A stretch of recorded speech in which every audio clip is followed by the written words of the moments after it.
শিক্ষার্থী, আজ আমি নবম দশম শ্রেণীর 3.2-এর 13 খ নম্বর অঙ্কটি সমাধান করছি। সবাই মনোযোগ সহকারে দেখো।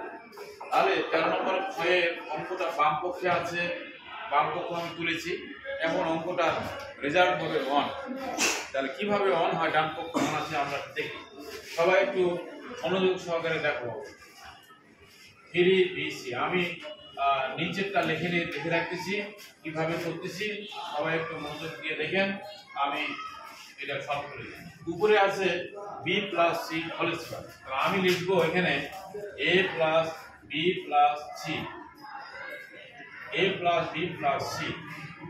এখানে কিন্তু আছে আমার b + c, এখানেও b + c। তাহলে এটা যোগ না বিয়োগ? এটা যোগ, তাহলে বিয়োগ a নিয়ে নিব। তাহলে কি হলো? Whole square. তাহলে কিন্তু এ লাইন আর এ লাইন, এটাকে বলা হয় উইদাউট চেঞ্জিং মিনিং, অর্থের পরিবর্তন হলো না। ইংলিশে যেমন আছে উইদাউট চেঞ্জিং মিনিং, এখানেও কিন্তু গাণিতিক টার্মও আছে। b + c, এখানেও কিন্তু b + c বোঝায়। কেন বোঝায়? প্লাস এ মাইনাস এ যদি কেটে দেয় b + c থেকে গেল। উদ্দেশ্য কি? দেওয়া আছে আমার, দেওয়া ছিল a + b + c = 0। এটা অঙ্কে দেওয়া ছিল 13। অনুরূপভাবে এখানেও করবো। তাহলে প্রথমে লিখে ফেলবো a + b + c, তারপরে উপরে কি আছে? c + a, c R a রেখে দিয়ে কি বিয়োগ দিতে হবে? -b, তারপরে এখানে আমি লিখবো a + b + c, তাহলে কি বিয়োগ দিতে হবে? -c। এখন উদ্দেশ্য কি? উইদাউট এই মানটা বসাবো এখানে, তাই এটা সমান।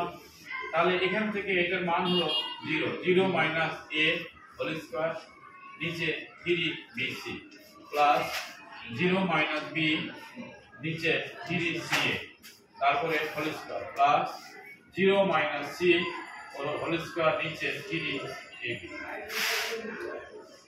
যেহেতু a স্কয়ার কথার অর্থ হলো -a দুটা, এই -a দুটা, তাহলে মাইনাস মানে প্লাস, তাহলে a স্কয়ার থাকবে নিচে bc প্লাস b স্কয়ার থাকলো নিচে ca প্লাস c স্কয়ার থাকলো নিচে 3ab। এখন লসাগু করলে 3abc, 3abc লসাগু। তাহলে এখান থেকে এই লসাগু ভাগ এটা, তাহলে 3 বার 3 বার b বার b বার c বার, তাহলে থাকবে a দিয়ে উপরে গুণ, তাহলে a cube plus b cube plus c cube, a cube plus b cube plus c cube. এই যে একটা মান পেয়েছি a cube plus b cube plus c cube সমান কত পেয়েছি? 3abc। তাহলে এই মানটা পেয়েছি কোথায়? ক নম্বরে 3abc, নিচে 3abc। উভয় দিকে ভাগ আর গুণ কেটে গেলে 1 হয়, সমান রাইট হ্যান্ড সাইড। ধন্যবাদ সকল শিক্ষার্থীদের, অসংখ্য ধন্যবাদ।